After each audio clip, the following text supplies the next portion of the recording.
You want to put as many protection remediation steps in place as possible.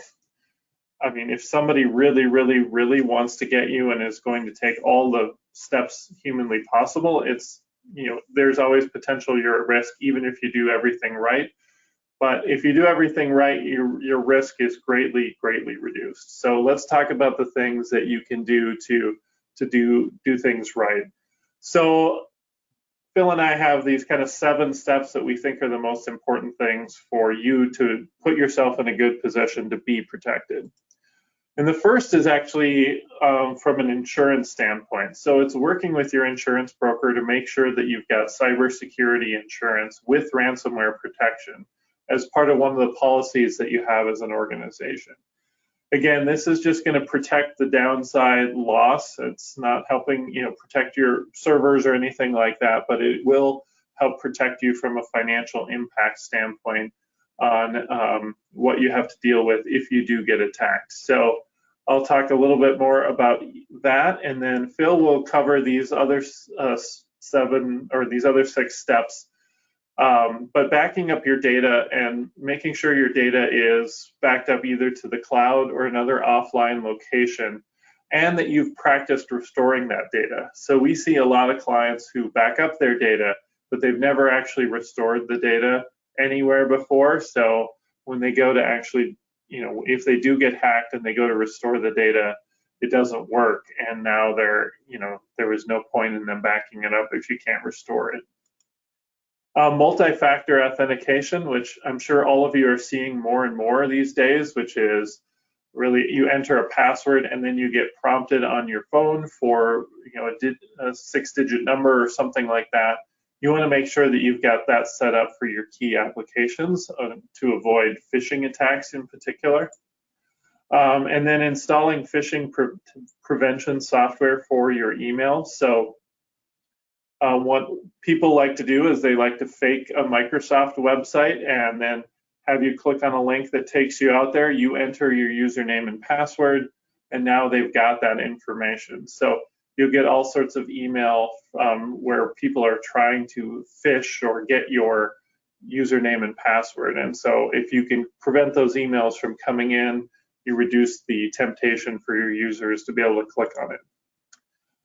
Making sure you have a good management of your perimeter or your kind of demilitarized zone, as they call it in the IT world, but making sure that your on-premise software is properly protected.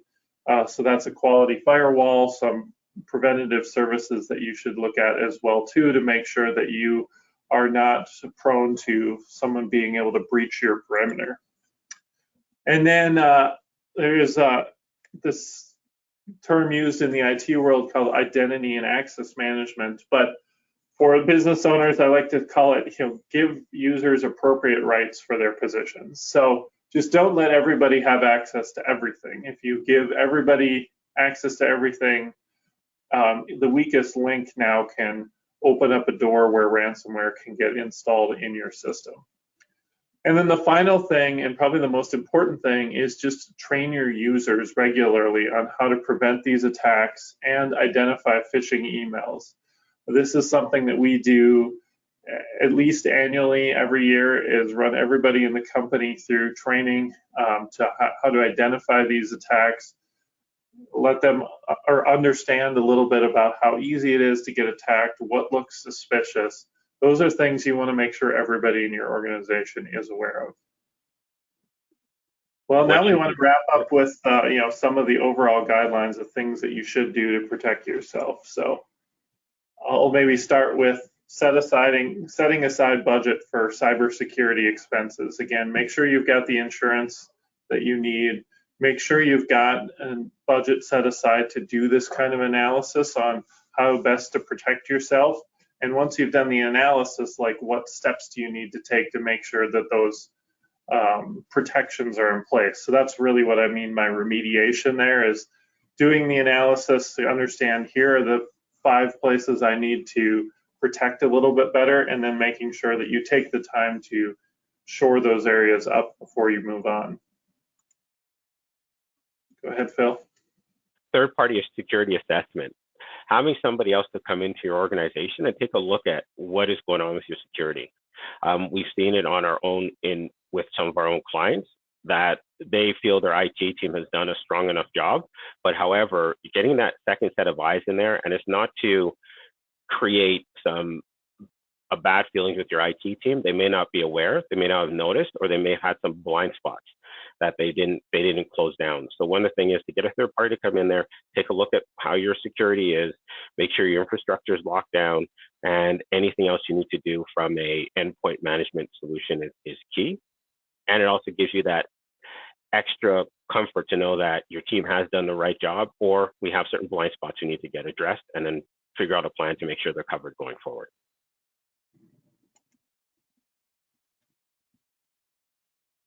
Take remediation steps on those recommendations. A report is only as valuable as how you action on that report.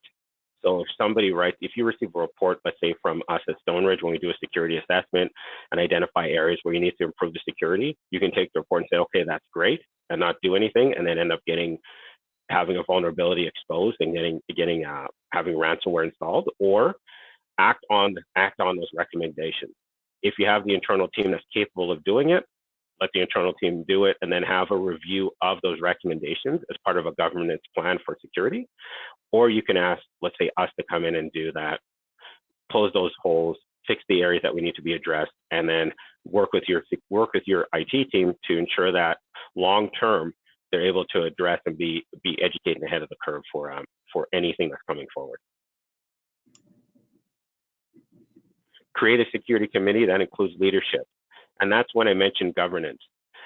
If you think security is just responsible for IT, or the IT team will handle security, you have a major gap, because it starts right at the top from leadership all the way down to say, we need to know what our industry standard is for security and what we expect as an organization.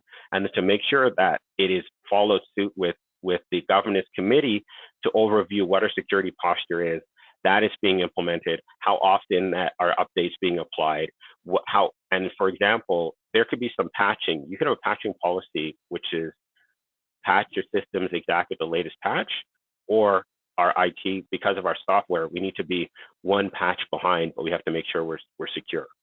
Those are areas that are critical to make sure that how your organization functions. And then the committee should meet quarterly to make sure that all the patches have been in place, the latest security software has been implemented, the criteria has been configured within Defender or in your firewall, and that you're aware that, let's say, others in your industry are being attacked. Let's be prepared or be extra vigilant, because we may be a target of some malicious actors. Yeah, and as a company leader, you need to model the right behavior here. You need to take the threat seriously. You need to encourage the team to get training to make sure that you're protecting yourselves. And then you need to, get a password keeper. You need to set up two-factor authentication. You need to make sure that you're modeling that behavior so everyone else knows that it's important. Also, as a leadership team member, especially a CEO or CFO, you're probably one of the people that's going to get attacked the most, because you'll have access to the most information in your organization. So you need to take it seriously as well. Agree. Review your managed service plans. If your managed service plans, for example, does not include a backup, if your managed service plans you feel that, hey, maybe we should add security to our managed service plan to make sure we're locked down, or have endpoint management as part of our managed service plans, review them and make sure it's included. You may not need to do it because you have your internal teams are strong enough and able to handle these things. But if there is a gap, look at your plans and say, do I need to add this to the plan, or do we need to modify it? Do we need to modify our existing plan, or get a different type of managed service plan as a whole, so we're able to get the services that we need to make sure we're secure.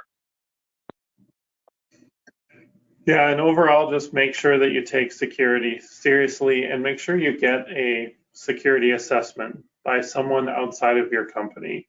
It doesn't have to be us. It can be anybody out there who's got the skill set to be able to do that, but you need to make sure you've got some other eyes taking a look at your security and whether or not you're in a good spot. And if you can do that and do that on an annual basis, typically, just to make sure that no new threats have popped up or no new applications have exposure areas, you're going to be in a lot better position than you otherwise would be. But making sure you're taking the time to get that assessed and get that remediated is the biggest key.